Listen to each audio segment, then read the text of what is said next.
Ethiopian Airlines lost maybe $70,000 worth of cargo. Right? Oh wow! Yeah, we do insurance now. At the time, chasing Ethiopian Airlines, which was the only airline that was running. Flying, yeah. Yes, at that time. time. All right, thank you very much for coming to visit us. So I'm going to be interviewing Miishe Addy from Jetstream. Welcome to Tales of an African CEO. So as I mentioned, I'm going to have a conversation with Miishe Addy, the co-founder and CEO of Jetstream. And today on Talk really is about having a conversation with her about her journey before setting up Jetstream and what Jetstream is today and what she sees as the opportunities going forward in the space. So Miishe, thank you very much for visiting us in Accra, Ghana. We have to mention the location. Thank you. It's a pleasure to be here. Thank you. So I think we're going to start off by kind of understanding who you are, Miishe, first. Secondly, what you were doing before starting Jetstream. And then, we take it from there. Yeah. Well, I am half Ghanaian, half American. My dad grew up in Accra, and he moved to the United States, I think in the 1970s or the 1960s to go to university. Wow. My mom is Black American. She grew up in a military family, so she traveled. She was born in Europe, and she traveled all around the world. So she had a very international perspective, and they met and had 4 kids, and I am the second of 4 kids.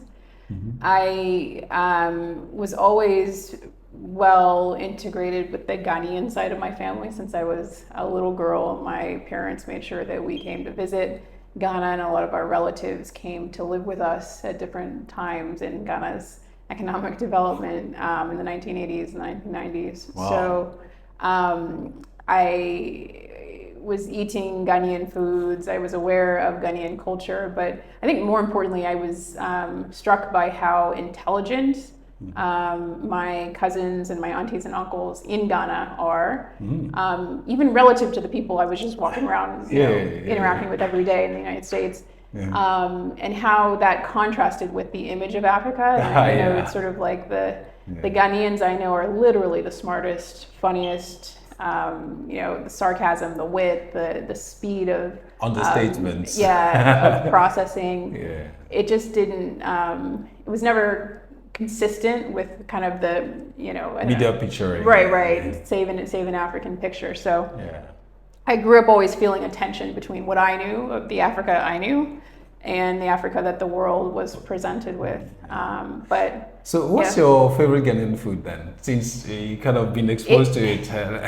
So growing up, it was jollof rice, because dad made amazing and he said Ghanaian jollof, right? Well, of course, yes.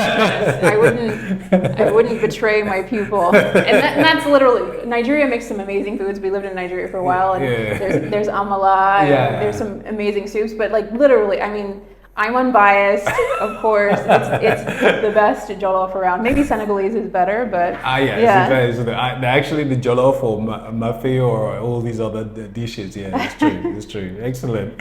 So really was exposed to African vision very early on, and for in terms of education. So you are mostly educated in the US then?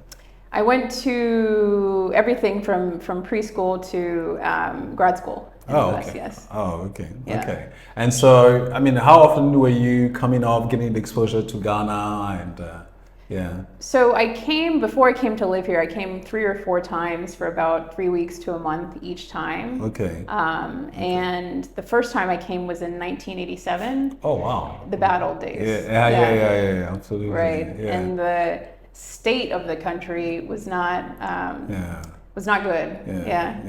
The infrastructure wasn't there.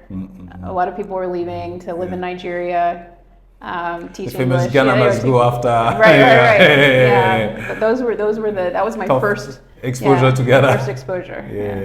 Oh wow. And so over the years, be kind of going and coming, etc. And so what prompted you to kind of move back to Ghana, or move to Ghana really? So the husband? No, that came later. Okay. So in 2017, I had paid off I went to law school at Stanford. I had paid off my law school loans, and I had discovered tech entrepreneurship, and I was so compelled by the promise of technology, the ability to build something one time and have it scale infinitely at very low cost. And it just seems like an apt model for the developing world, where the cost of distribution is a barrier to access. Absolutely. So the business model seemed to fit with Africa, but I didn't have an idea of what I was going to do. So after trying my hand at entrepreneurship in California, I heard about an incubator called MEST. Yes. And this neighborhood in East Legon, where the founder was writing like $100,000 checks to unproven ideas. Yeah. You're on this again, the early days of MEST. Yeah, and it was just an amazing example. He's not African. No. He didn't grow up here, and he just, felt that this is where the action is going to be in the future, and I agreed with that. And I thought, if this person who grew up I think he grew up in Norway. Yeah, in Norwegian. In Norway, can see the future of Africa as something that he can commit to, why can't I? So, he did commit, and until now, MEST has evolved over time, but it's honestly been a big attraction to develop the ecosystem and attract a lot of people to come. So you came for MEST, or you worked with MEST? What was the relationship? So I came on a trip, and I heard about MEST through different corners. My cousin knew about it. Some other friends knew about it. And I was talking to my father, who was doing sort of entrepreneurial stuff in India and Africa, about wanting to work in Ghana or wanting to work in Africa. And he said, you can't remotely come up with a business idea. Like, if you want to be here, you have to be here. So he had essentially retired to Accra, and it just felt like the right time for me to relocate. So I took a job as a fellow, like as a teacher at MEST. At MEST, those fellowships were great, actually. But I remember, so that means that at that time, Stanford seed wasn't there yet then. So he brought it to Africa. So it was this small academic program, heavily funded, but not really making an impact in Stanford, California. And mutual acquaintance of ours, Kwabena Ampurful, right? Yeah, absolutely. He told my dad that they were looking for an administrator, like someone to run the program who really had on the ground experience, and he got the job as the director of Stanford Seed. And the first thing he did was say, you cannot be serious about doing anything in developing economies if you're not in developing economies. So he brought them here, and he got a lot of grief for taking the risk of taking something that's very Western and very sort of hermetically sealed, it's very safe, it's very academic, and bringing it into a context where they're exposed to the real world. They have, in-person interactions with companies run by Africans. They're subject to the same economy, they're subject to the same infrastructure. But over the years, you see. I know. They're in Kenya. They're in India. They've expanded all over the world. So that concept that you have to be in the market to understand how to play in the market is fundamental. Spot on. Absolutely. I actually had a lot of interaction with MEST also, Stanford Seed in the past. So it was great. Oh, okay. So that's kind of your entry into Ghana at the time. So, what did you see that really prompted your interest in terms of the type of entrepreneurs, the type of sectors that you felt things could be solved, etc.? But because my experience is, a bit similar to yours, and what I realized is that whenever I was coming back to Ghana, I was seeing so many opportunities, like left, right, and center. And then you can set up this company doing this, and solve this particular problem. Like, how did you see the ecosystem then? What was your experience? There's a term that I think some people use to talk about like stock market crashes. The term overdetermined. Yes. And I think starting a company in Ghana for me at the time was overdetermined. There were a lot of factors contributing to it. The biggest one might have been mobile penetration. So this was the time when mobile money was starting. It was starting to look like there were certainly more mobile money SIM cards than there were bank accounts. Yes, the scratch cards, Exactly. busy internet areas, and all these. Yeah. The ubiquity, but also the ability, the ease of adoption. So my great aunt who lives in Angboba, she's in her 80s now. She uses WhatsApp. And she's never had a computer. Like you see the leapfrog effect in your Adoption, own family, and the ability for native African technologies to kind of design around this context and do something more advanced than what you see even in the West. The ability to pay with airtime. Yes. As That it was a started. big area in those days, actually. Also, yeah. Oh, great. So maybe just kind of understand a bit more on your journey in the entrepreneurship space, on the tech space. So came back, got interested and heard about MEST, and then went to Stanford C to support as a fellow, you mentioned. So how long did you stay, and what maybe were kind of the outstanding companies you saw at that time? At MEST? Yeah. Oh, at MEST or Stanford Seed? Oh, so I was not at Stanford Seed. Okay, It MEST. was just sort of watching Aside from a to- distance with yeah, my dad. But at MEST, there were a lot of great companies. I think the beautiful thing about innovation and creativity out of necessity is that the young people of this continent, they know what to build. You know, I think that the more removed they are and the more sort of, I actually mean this in a good way, the more able they are to innovate by writing their own script, the better their businesses are. The more they're trying to copy Silicon Valley models, the worse the businesses are. Because basically it doesn't fit the reality of the terrain for people actually to be willing to pay for the product. So I totally understand that. Yeah. I mean, I do remember my exposure to MEST also, where I think a few of the companies were Asoriba, Dropify, all these other company early days. That was for me 2014, 15, 13. It was really great space to be, where you could see entrepreneurs in residence building solutions that seemed really for the local market. Man, that's good. So how long did you stay over there, and what prompted you to start Jetstream?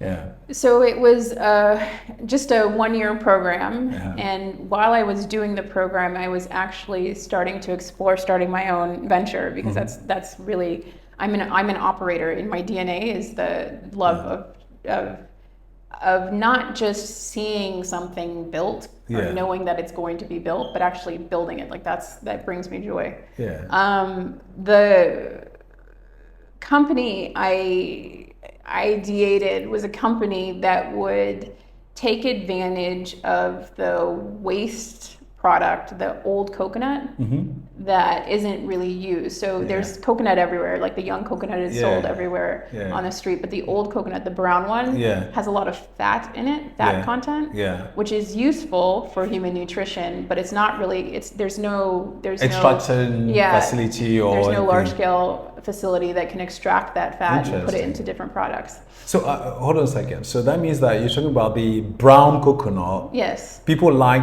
eating some people like the hard one. Once you've taken the rest of the shell, you mean, correct? So if you take the white meat of the brown coconut and you blend it, it creates coconut milk, right? And coconut milk is full of fat. It's higher fat than the young coconut. Correct. And so in Accra, a lot of people are drinking the water of the young coconut. But if you let that coconut mature, it becomes hard.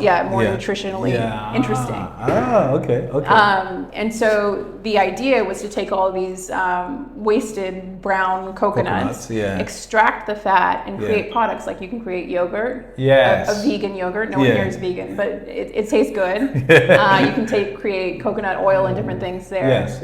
So I designed a brand called Kama, K-A-M-A, Kama Foods, that was going to sell, coconut-based products to the rest of the African, starting with the African continent. The insight for me, the observation was that there's this big market in Nigeria, 2 countries away from Ghana, And in Nigeria, there is sometimes a seasonal shortage of coconuts. So they sometimes source coconuts from Ghana. Yeah. But because our population size is small, we have more agriculture than we do people, there was an opportunity to source the agriculture from Ghana and export to Nigeria where they have the people. Yeah. The only problem is that you needed a supply chain that runs from Ghana to Lagos, Nigeria. Exactly. Yeah. And you're going through Togo, Benin with borders and issues. So we go on. So you have at least 2 languages. Depends on whether you consider pidgin in Nigeria different from pidgin.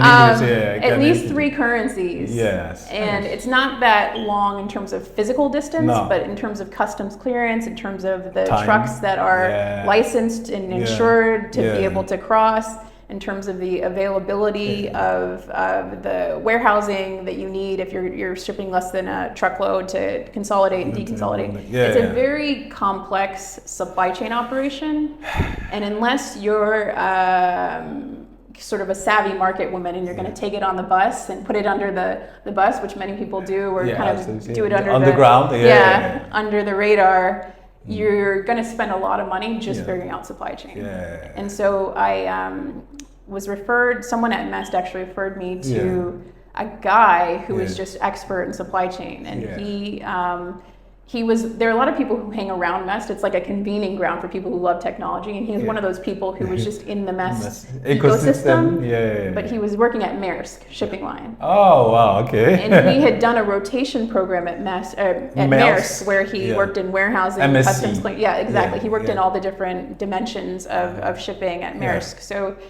the conversation I had with him was really about like, how do I get this supply chain to work so that my export business will work? And he laughed and he said, you can't. Like, it's not just you. It's everybody. Can. Like Dangote even struggles, right? So over time, I realized that if this is a problem for me, this is probably a problem, like a quiet problem.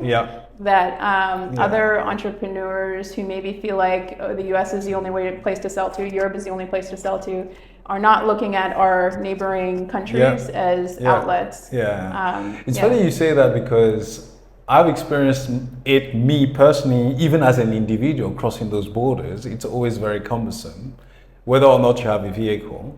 But funny enough, what I also saw was that the opportunity and the way things are structured actually makes it easier to ship something to China, to the Europe, to US than within the continent at 2 countries, 3 countries apart. And that's something that always baffles me. And hopefully we have the AFCFTA Secretariat here in Ghana. We can make them, push things a bit more on that sense. We can discuss a bit more. But I have a sense that that's kind of the genesis of your company, correct? Right. That was the beginning of it. So rather than jumping directly into export trade, there is a sort of an order of operations problem. There was a bigger problem that we needed to look at in logistics. And I asked him, and I hope he doesn't regret this, I said, do you want to start a company with me? And he was like, sure. So we became co-founders of Jetstream. And so maybe, I'm sure everybody wants to know, but what happened to your coconut company? It still exists. Super. It still has. It still has an account. We do some of our smaller shipping. We do it through my Kama account, so it's like it has a legacy. It has a legacy. Interesting. But the nice thing over time is that I've seen people like Moringa or True Moringa. True Moringa. I've seen Pure and Just Foods. I've seen other entrepreneurs with the same basic challenge who are able to build their export companies on the back of companies like Jetstream, etc. So by focusing on that problem at first, we were able to build some infrastructure. In fact, that is a very nice segue to my next question on that, because there's a way I personally, as an investor, look at verticals, and I have a feeling that this infrastructure or logistics infrastructure can be looked at as a stack, and I'll explain why. You know, I made a comparison with the fintech. So we have in fintech stack, you have the infrastructures with different services that everybody else can leverage on. And so I'm thinking the same. If you build the logistics infrastructure where you are the kind of the backbone of somebody shipping something, even door to door from here to Lagos, let's say, then you can offer that service with the tech and the actual physical things to other people to use your infrastructure to send products or services, I mean, mostly products, to other locations. Is it the same way you're looking at it? I think that's a great way to think about it, the stack. I think what has been the surprise over time is, as you're saying, you know, you were using the analogy of in Africa, you're flying a plane, you're building the plane, and you're also building the tarmac, is where in the stack you need to play. I think in you know, the West, you can sort of isolate, you know, a nice one neat bit layer, and here you've got to be more sort of multi-layered, adaptive to the yes. places in the stack where you need to build. So maybe to go back to the foundation, so you and your co-founder decided to set up a company together, but you must have had a thesis or some level of, okay, is this going to fly? Because just to set up a company, what was the trigger that tells you, okay, this might be something that you can work on? So we develop iteratively, and one of the things that I liked about him is that Maersk has a culture where he was 8 years at Maersk, so he grew up in an environment where this continuous learning principle was part of how he did work, right? And so we both have sort of the growth mindset where we say, well, where we start is not where we end. And then I think the initial idea that took hold, the initial problem we were solving was this problem of just cargo size, right? So a lot of the average shipping container holds 25,000 kilograms of goods, right? And that's more volume than the average like farm or cooperative is going to produce in an entire year. So if you expect to ship in the most cost-effective way, you know, economies of scale applies to shipping. You want to fill up ocean freight containers. You don't want to be sending through couriers. You don't want to be using air freight. And the problem with that is that the containers are too big for you, and the cost, while it makes sense for a big company, doesn't make sense for you. So if you run a consolidation program where you take a bunch of people who are sending cargo in the same direction and you group them together, you put them in the ocean freight container and you send it off, the price drops. The price goes down. And so they're all enjoying these economies of scale, even though they're still very small. So that was the first problem that we solved. Okay.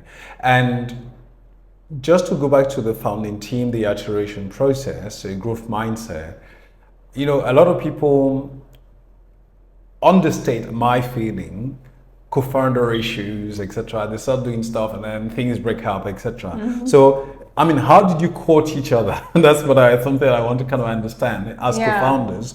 You say you were iterating the conversation, and then ultimately you said, look, why don't we set up a company? But what was the relationship process before you got to that final decision? At least, So it's a little bit like a marriage in the sense that it's never like 50-50. Like you're doing this, you're doing that. Sometimes it's 100%, sometimes it's 100%. Sometimes it's 80, sometimes it's 20. So that was the fluidity of my relationship with Solomon, especially in the early days. The business wouldn't exist without him, because all of the expertise about how to run a supply chain was coming from him, right? At the same time, a lot of the fundraising and the internal systems and the sales was done by me. So our first customers, like if you looked at our list of invoices, those were people who I had built personal relationships with.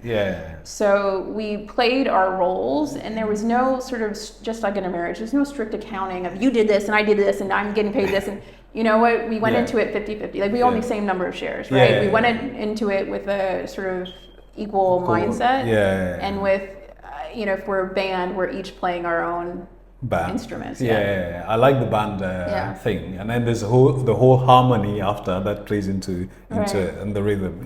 This is a great analogy, thank you. So from there, I mean, where did you get to step, you know, like set up the company, first customers, you said, look, you started having that, but what were you selling them? And basically, maybe we can just do a little pause for you to tell us basically like the elevator pitch. What is Jetstream? Today or then? Today. So today, Jetstream will, I'm going to skip ahead and you're going to say, how did it get there? Like, I see us as a financial technology and data company. Oh, wow. Or the cross-border trade industry. Okay, so let's go back then. Yeah, I see us as a different chapter of the same story. But back then, it was pretty easy because the cost of shipping, for instance, from Tamale, where a lot of the shea butter and the natural cosmetic things that are made are made in Tamale. And if you want to get it directly to a place where, like the United States, you would send it through DHL. And at the time, DHL was charging maybe like $17, $20 per kilogram. And the cost of shea butter, for that same amount, you could $5 maybe. Exactly. And so you're paying this much in shipping and this much for the good. It just doesn't make logical sense. Correct. So when you ship in large quantities in bulk, you can get the cost down just of freight to less than $1. So $20 versus $1, it was an easy sell. From an operational perspective, though, it's like running a tra-tra. You've got to get the timing right. You've got to container. It's like extremely complex to optimize the utilization of the container. But from a sales perspective, it's all about let's get your products to market at a lower price. Oh wow! So it's funny because I always had the impression that Jetstream was really a logistics optimization play. Yes, that was the early days. That was the seed. Yeah. Okay. So how long did you spend iterating before you said, look, actually we're more than that then? Just kind of to understand that. So it's continuous. I couldn't count the number of iterations, but I think we're probably at Jetstream 3.0. We've had three major phases. So the first phase was the logistics phase. Correct. We did go from doing the small container groupage, like the tra-tra of freight, into bigger containers. The second phase was really COVID. And that's when we started financing our customers around that time. So it was a coincidence, but financing and logistics at that time became co-equals. The initial motivation was just to drive more logistics revenue, right? You finance your, let me help you get your product to market, and that's but the third iteration was realizing that the financing had more reach and more relevance to more companies. And it was a way of helping our customers build trust with their customers, right? So the challenge, I think, for a business that wants to get to a big size in Africa is in part the cost of freight, right? And that's why we're in the complexity of the supply chain. But it was also the cost of financing. There you go. So if you ask, well, why is DHL charging $17, for a kilogram? That might be the wrong question. What you might want to ask is, why is the average African business incapable of filling an entire container? Right? That's a growth mindset again. And why in 60% of the world's trade is underwritten by banks in Africa? West Africa, that number is 24%. Why is everyone else able to access credit in order to fill an entire container, but the local businesses here aren't? I have an answer for you. A lot of banks what do you say? Are risk averse, number one. Number two, they don't have any incentive in financing this kind of thing because they find it risky. That's my explanation of it, but maybe you have another one. And it is risky. The common saying is in Africa, it's easy to give away money, it's hard to get it back. But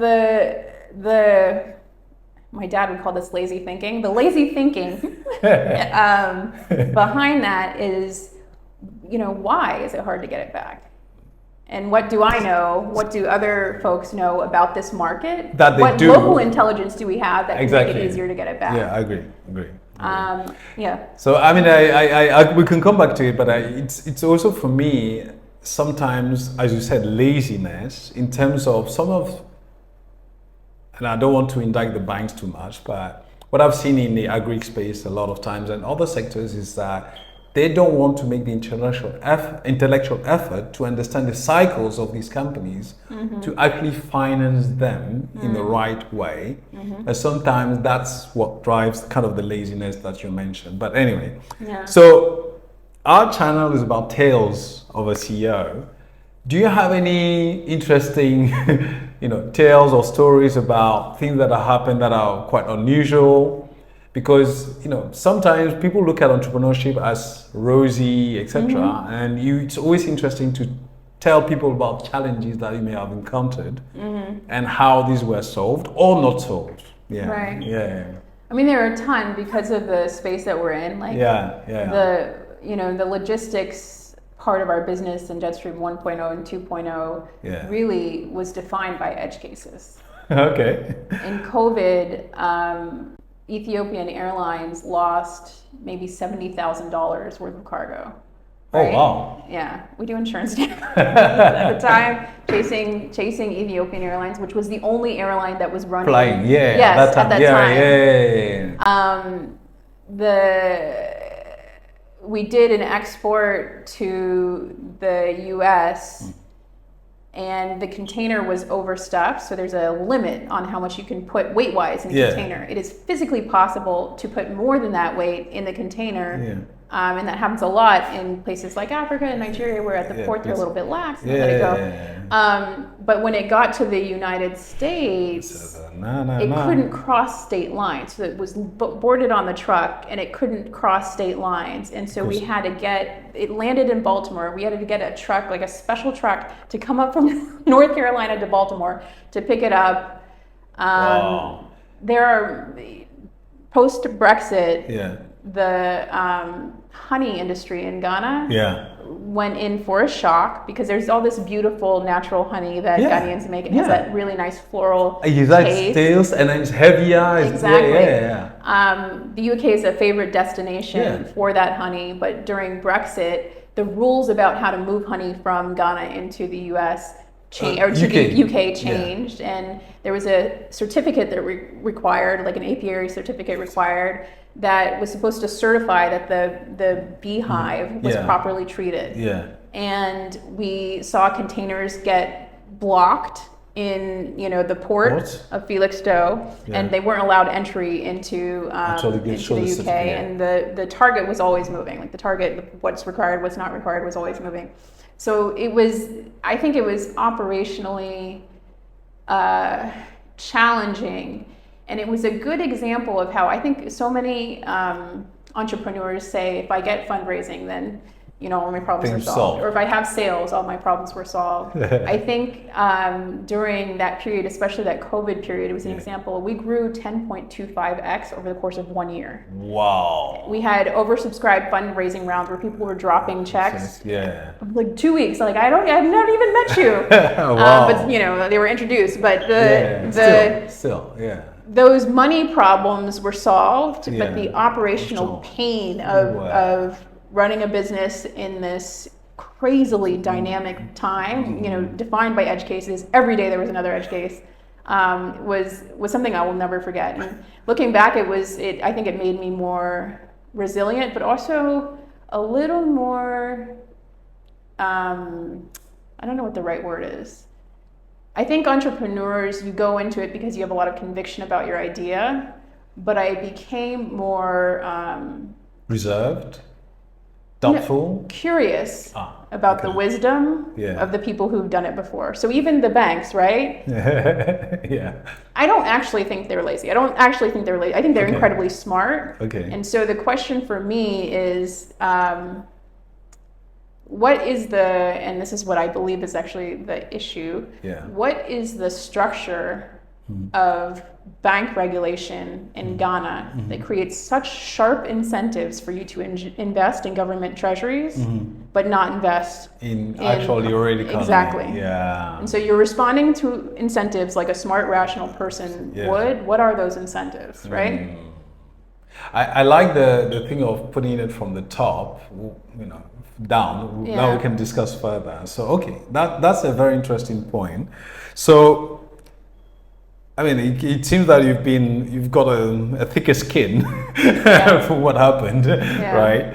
And one of the things I feel, just to rebound on that, entrepreneurs, I feel don't do enough is go and sit down with people who have been there, done it.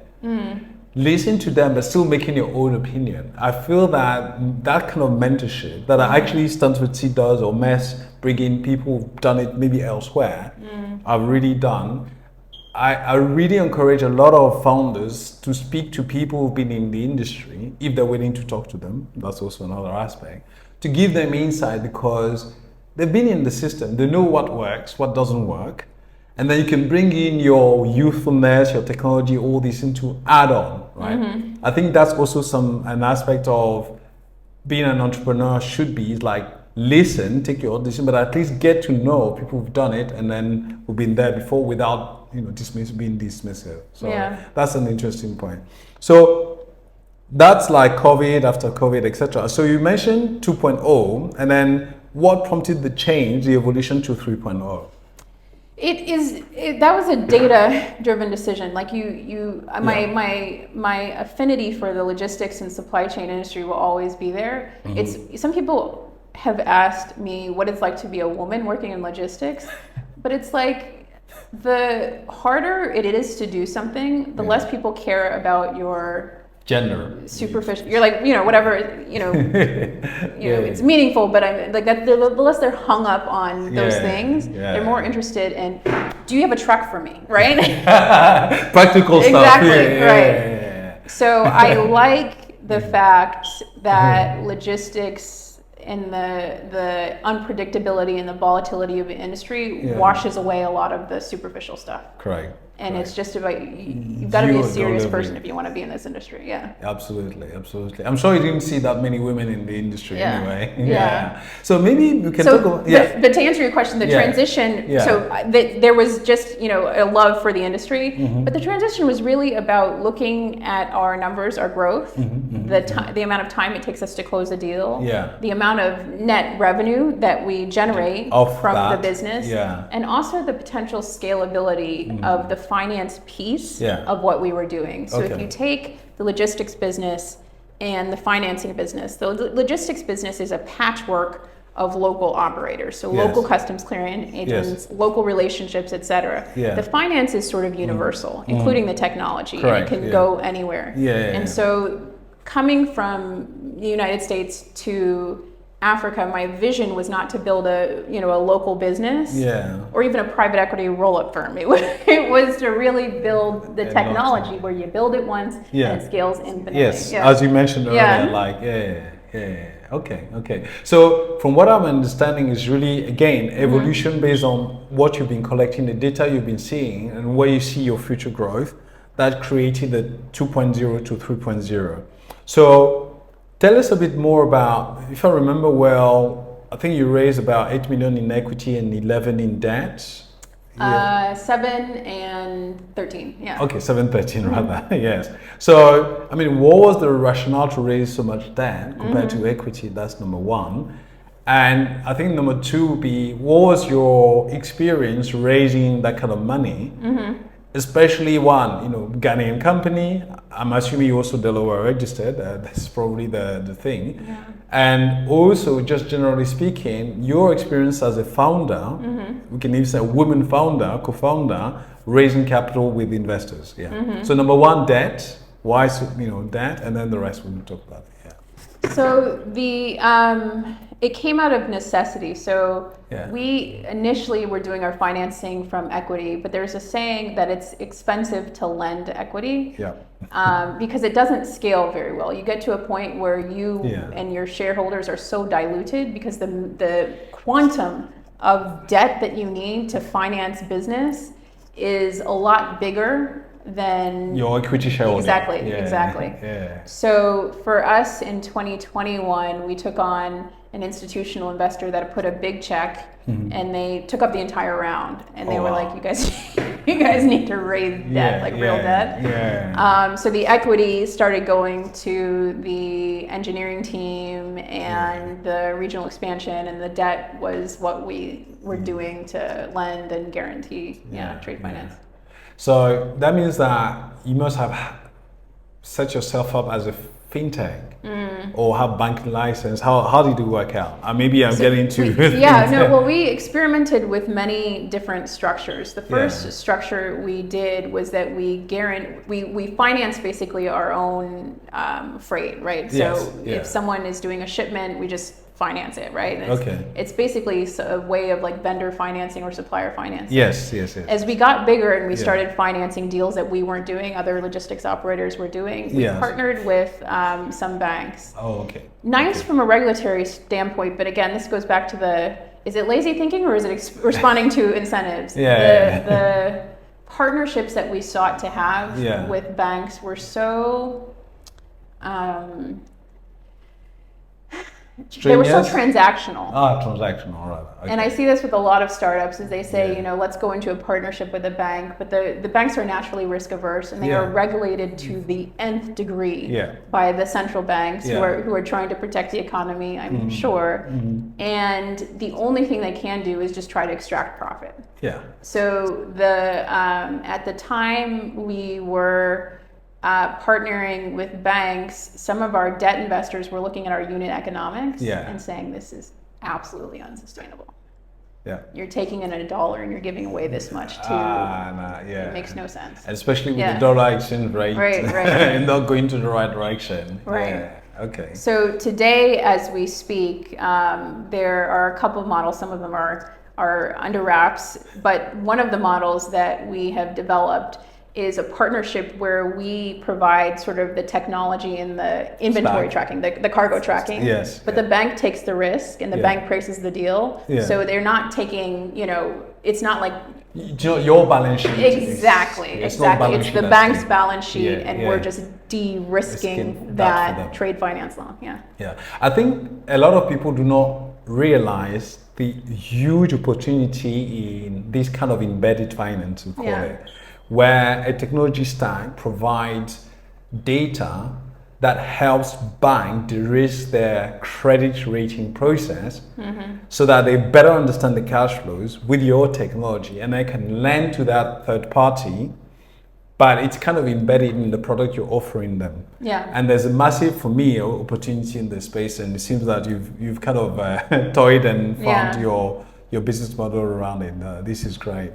So 3.0, so I mean, what is Jetstream today? Number one, and just remind me, when was this created, set up formally as a company? I think we were founded in 2018. We didn't go into true operations until 2019. 2019. Okay. And so today, how many people are in Jetstream? And maybe if you want to give us a few numbers top line, if it's possible. Otherwise, we just keep it on the wraps. I mean, today it's 25 people. Ghana, Nigeria, Kenya, mostly. Headquarters Kenya as well. In Tema. Excellent. Okay. We have aspirations to be Africa-wide and potentially global. I think there's a lot of need for what we're offering, especially as we focus more on the technology and the reducing the risk, building trust between counterparties, between banks and their customers with this type of sort of inventory-backed financing. So that's the vision of Jetstream, is to be able to open up access to trust-based credit. Using data and technology. For the logistics. For any physical good. Physical good. If you're in if you're in the business of buying and selling things, you have an asset, or it's on its way, and you should be able to borrow against it. As inventory. Okay, excellent. So maybe going forward, where you mentioned Pan-African Global, you're in, why not South Africa, by the way, or Egypt? It's interesting. So when we first started, we did a pilot in South Africa. And we found that the Ghanaian customers, and I don't exactly know why, but they had proven markets in the US. right? In the UK. Maybe it's the diaspora. It's maybe because South Africans stay in South Africa. It's so beautiful. But our Ghanaian and Nigerian customers were more likely to be able to sell into Western countries than the South African companies. There's some big wine companies and things like that. But our customers were small. You know, they're relatively small. And what we found was that the South African customers who were of analogous size to the Nigerians and the Ghanaians, those were mostly they were focused on their local domestic market. There's more of a push to export from what we saw for these smaller businesses that we started with. Okay. Because I do remember that, I mean, for South Africa and Cairo, in South Africa it's probably Durban to some extent, and Cape Town area, Western Cape, where there are products and services, and Durban being one of the biggest ports. You know, there's a huge potential for trade, and I'm putting that in the context of the AFTA. I think maybe we can talk about that a bit now. Do you see for Jetstream going forward an opportunity to leverage your technology and financing mechanism to support companies in the context of the Africa-Africa Trade Continuation Agreement? Yes, and I think especially just to add an addendum to what I was saying about our business starting in West Africa. As a logistics business, that is crystal clear to me. That's where the problem was, especially consolidating cargo for small suppliers. That's how we got our first product market fit, and we were making in 2019 we were making $20,000, $30,000, $40,000 a month in a place that's poor. Poor, quote unquote. Right. We were profitable by our second year. Wow. I mean, we of course went into hyper growth mode and changed that, but the economics and the demand for that business here in West Africa was stark. It was crystal clear.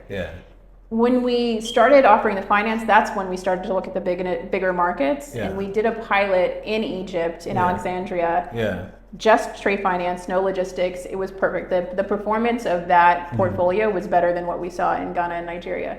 So the direct response to your question is yes. I think there's a big future for that in the big trading markets. In terms of AFTA,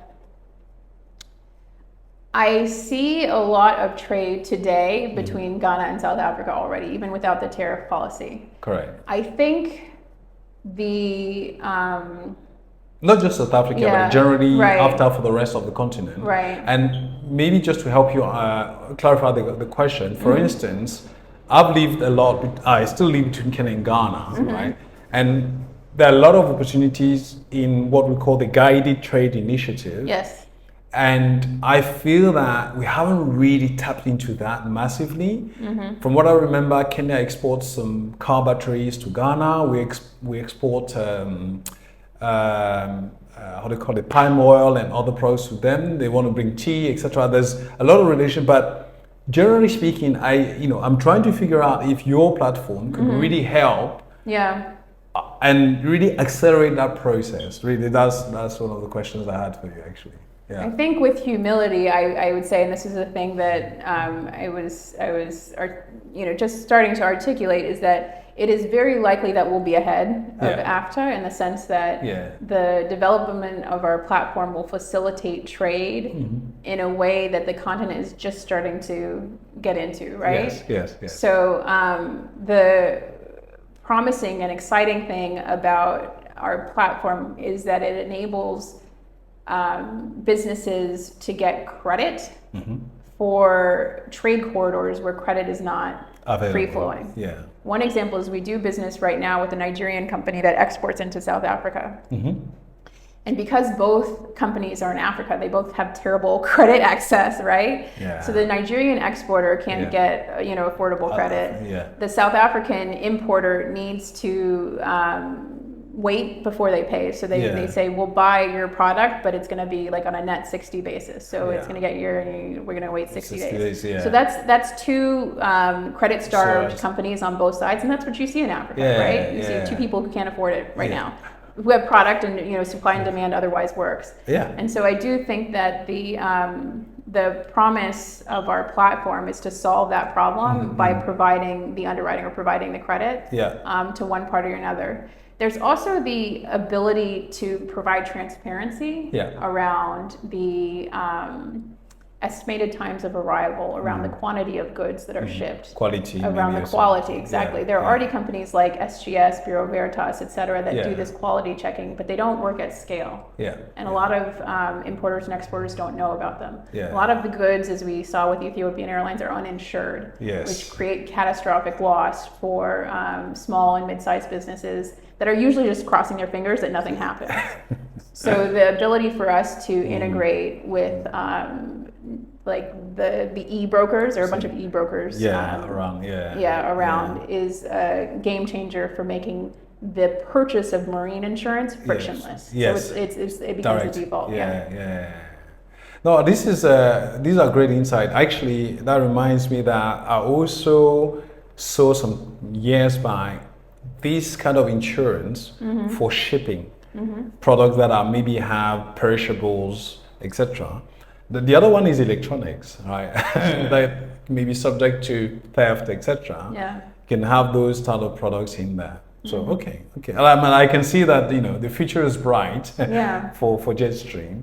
Maybe my last question is if you have any parting comments or stories for our audience, because we don't see that many women entrepreneurs out of the continent, number one. Two, in hard to do things, logistics, etc. So we need a bit of inspiration from you. Yeah, I mean, I think to women separately, I think there's going to be a hard road if you try to do anything interesting, right? So you might as well try to do something really interesting. You're not going to have it easy anyway, so you might as well do something that you really love and you're excited about. The big change for me, again, on this piece about being a woman and maybe entrepreneurship, is that there wasn't such a big, I didn't really notice my gender so much when we were first starting Jetstream, but when I started having children, that's when I said, okay, now I'm a different person, right? And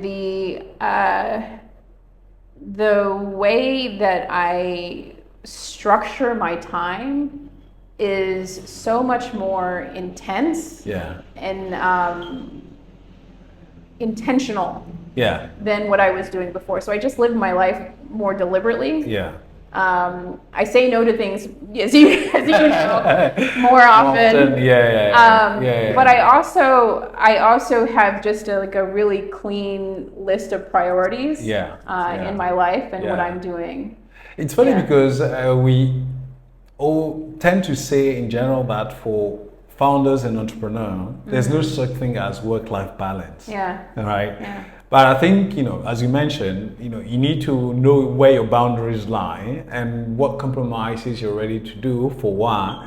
And again, there's a season for everything. You're saying sometimes 100% here, sometimes 100%. So that's it. Okay. No, this is excellent. So choose a great partner. Yes. That's both in life and in company. Yes, very true. And sometimes they may not get along, but still have to manage that very well. Look, Miishe, very, very, very thankful for your visit to us. And again, this has been Tales of an African CEO. Like, subscribe, and share. Thank you.